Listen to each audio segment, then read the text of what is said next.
एक तरफ हरियाणा बीजेपी में बवाल मचा हुआ है, नेताओं के इस्तीफे हो रहे हैं, तो विपक्षी इंडिया गठबंधन एकजुट होता दिखाई दे रहा है। हरियाणा विधानसभा चुनाव में भी इंडिया गठबंधन मिलकर पूरी मजबूती के साथ चुनाव मैदान में कूदने की तैयारी कर रहा है। कांग्रेस चुनाव में कुछ सीटों का त्याग करने को तैयार दिखाई दे रही है, तो बीजेपी के अंदर एक एक सीट को लेकर रार मची हुई है। बीजेपी में बिखराव तय दिख रहा है, तो इंडिया में मजबूत एकता सामने आ रही है। हरियाणा में महागठबंधन बनाने का विचार कांग्रेस सांसद राहुल गांधी ने सामने रखा था और अब ये सच होता दिख रहा है। आपके साथ सीट बंटवारे पर बातचीत चल रही है। आप सांसद राघव चड्ढा और हरियाणा कांग्रेस प्रभारी दीपक बावरिया से सीट शेयरिंग को लेकर चर्चा भी हो चुकी है, जिसको लेकर 1-2 दिन में तस्वीर साफ हो जाएगी। लेकिन अब कहा जा रहा है कि कांग्रेस ने इस गठबंधन को महागठबंधन का रूप दे दिया है और महागठबंधन में 5 से 7 पार्टियां शामिल हो सकती हैं। मतलब साफ है कि कांग्रेस ने इस बार हरियाणा चुनाव में बीजेपी को हराने के लिए अभी से फुल प्रूफ प्लान बना लिया है। यानी जहां एक और हरियाणा में एंटी इनकम्बेंसी झेल रही बीजेपी पहले ही मुसीबत में दिखाई दे रही है, पार्टी के अंदर की बगावत ने उसे और कमजोर बना दिया है।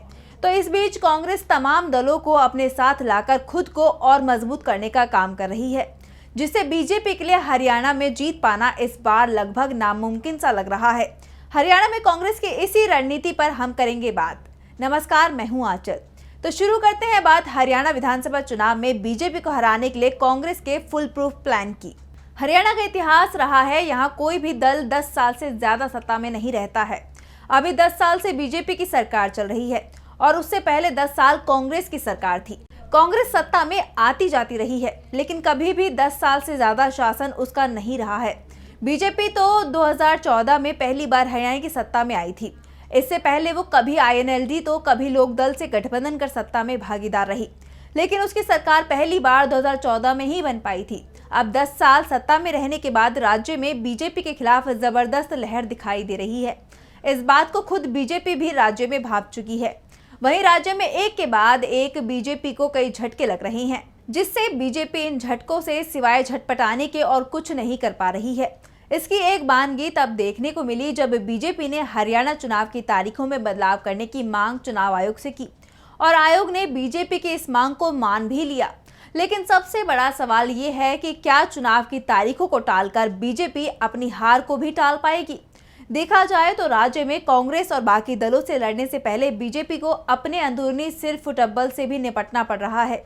हाल ही में हरियाणा बीजेपी ने जैसे ही 67 उम्मीदवारों की लिस्ट जारी की, 24 घंटे के अंदर पार्टी के अंदर इस्तीफों की झड़ी लग गई और माना जा रहा है कि ये सिलसिला अभी थमने वाला नहीं है। वहीं इसके ठीक उलट कांग्रेस एक एक कदम फूंक फूंक कर रख रही है और उन गलतियों को करने से बच रही है जो गलती बीजेपी कर चुकी है या करती हुई दिखाई दे रही है। यानी हरियाणा में बीजेपी के हर प्लान पर राहुल गांधी का मास्टर प्लान भारी पड़ता हुआ दिख रहा है। एक तरफ राज्य में बीजेपी के साथ गठबंधन करने के लिए कोई भी दल तैयार नहीं दिख रहा है, तो दूसरी तरफ कांग्रेस से दोस्ती का हाथ बढ़ाने के लिए वो दल भी आगे आ रहे हैं जो बीजेपी सरकार में हिस्सेदार भी रह चुके हैं। जेजेपी की तरफ से कांग्रेस से गठबंधन की कोशिश हुई थी, लेकिन कांग्रेस ने जेजेपी को साथ लाने से साफ साफ इनकार कर दिया। लेकिन जो दल बीजेपी के खिलाफ मैदान में लड़ते रहे हैं, उन्हें साथ में जोड़ने की पूरी कोशिश हो रही है। राज्य में आम आदमी पार्टी के अलावा तमाम दलों को साथ लेकर चुनाव लड़ने की कांग्रेस पार्टी की सोच को एक मास्टर प्लान माना जा रहा है और इस मास्टर प्लान के जरिए कांग्रेस राहुल गांधी की अगुवाई में हरियाणा में जीत की ओर आगे बढ़ती हुई दिखाई दे रही है। अब तमाम पार्टियों के साथ गठबंधन करने के पीछे जरा राहुल गांधी के नजरिए को समझते हैं। अगर आम आदमी पार्टी और कांग्रेस हरियाणा में अलग अलग चुनाव लड़ते हैं तो दोनों पार्टियों के वोट बढ़ सकते हैं। याद दिला दें कि गुजरात विधानसभा चुनाव में दोनों ही दलों को अलग अलग चुनाव लड़ने का खामियाजा भुगतना पड़ा था, इसलिए दोनों ही पार्टियां इस गलती को दोहराना नहीं चाहेंगी। राहुल आम आदमी पार्टी सहित तमाम पार्टियों से गठबंधन इसलिए करना चाहते हैं ताकि वोट ना बटे। हरियाणा पंजाब और दिल्ली का पड़ोसी राज्य है और पंजाब और दिल्ली दोनों ही जगह आम आदमी पार्टी की सरकार है। ऐसे में आम आदमी पार्टी को इन राज्यों से सटी सीटों पर फायदा मिल सकता है, लेकिन अगर कांग्रेस आम आदमी पार्टी के साथ गठबंधन कर ले तो इससे दोनों को फायदा मिल सकता है।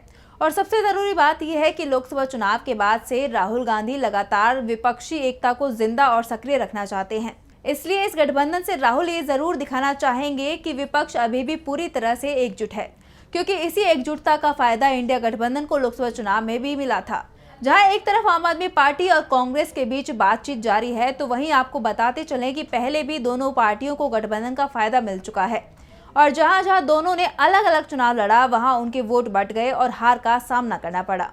चंडीगढ़ नगर निगम के 35 वार्डों के लिए इसी साल मार्च में चुनाव हुए थे। इसका चुनाव तो आप और कांग्रेस ने अलग अलग लड़ा था, जिसमें आप के 13 पार्षद और कांग्रेस के 7 पार्षद जीते थे। भाजपा के 14 और 1 पार्षद अकाली दल का बना।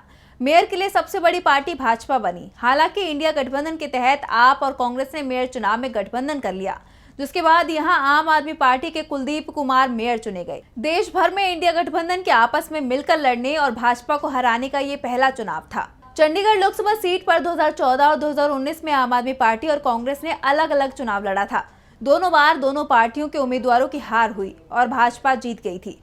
इसलिए अब दोनों ही पार्टियां 2014 और 2019 वाली गलती को दोहराना नहीं चाहती हैं। आइए एक बार 2014 और 2019 और 2024 के लोकसभा चुनाव में आप और कांग्रेस की परफॉर्मेंस पर नजर डालते हैं। 2014 में कांग्रेस उम्मीदवार को 1,21,720 यानी 26.84% वोट मिले थे। वहीं आपकी गुल पनाग को 1,08,679 यानी 23.97% वोट मिले थे। मगर इस सीट पर 1,91,362 यानी 42.20% वोट पाने वाली भाजपा की किरण खेर जीती। 2019 के लोकसभा चुनाव में कांग्रेस के पवन बंसल को 1,84,218 यानी 40.35% वोट मिले। वहीं आप उम्मीदवार हरमोहन धवन को 13,781 यानी सिर्फ 3.82% वोट मिले। कांग्रेस ये चुनाव भी हार गई। इसमें भाजपा की किरण खेर को 2,31,188 यानी 50.64% वोट मिले।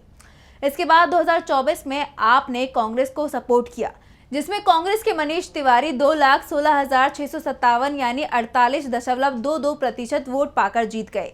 उनसे हारे भाजपा उम्मीदवार संजय टंडन को 2,14,153 यानी 47.67% वोट मिले। इस चुनाव में कांग्रेस का वोट शेयर 2014 के मुकाबले 21.38% और 2019 के मुकाबले 7.87% बढ़ गया था। फिलहाल गठबंधन फॉर्मूले के तहत कांग्रेस आम आदमी पार्टी को 5 और सीपीआई, सीपीएम, सपा और एनसीपी को एक सीट देने को तैयार बताई जा रही है। हालांकि आप 10 सीटों की मांग कर रही है, लेकिन जब तक दोनों किसी नतीजे पर नहीं पहुंचते तब तक कुछ भी कहना मुश्किल होगा। लेकिन इतना कंफर्म माना जाए कि ये सभी दल एक दूसरे के साथ मिलकर हरियाणा चुनाव में ताल ठोकने वाले हैं। वहीं कांग्रेस कई नए लेकिन जाने माने और दावेदारों के भी संपर्क में है। जी हां, हम बात कर रहे हैं रेसलर विनेश फोगाट और बजरंग पुनिया की, जिनके कभी भी कांग्रेस में शामिल होने की खबर सामने आ सकती है, क्योंकि हाल ही में दोनों की राहुल गांधी और केसी वेणुगोपाल से मुलाकात के बाद इन खबरों को हवा मिल गई है कि दोनों पहलवान इस बार कांग्रेस की टिकट से हरियाणा विधानसभा चुनाव लड़ सकते हैं। यानी माहौल पूरी तरह से कांग्रेस के पक्ष में जाता हुआ दिखाई दे रहा है। जहां एक और लोकसभा चुनाव के बाद कांग्रेस राहुल गांधी की अगुवाई में मजबूती से आगे बढ़ रही है, तो वहीं बाकी दलों के साथ उसका गठबंधन उसके जीत के दावों को और पुख्ता कर रहा है, जिससे बीजेपी की छटपटाहट बढ़ गई है। फिलहाल के लिए इस रिपोर्ट में इतना ही। अगर आपको हमारा वीडियो पसंद आया तो लाइक करें, साथ ही हमारे चैनल को सब्सक्राइब करें। नमस्कार।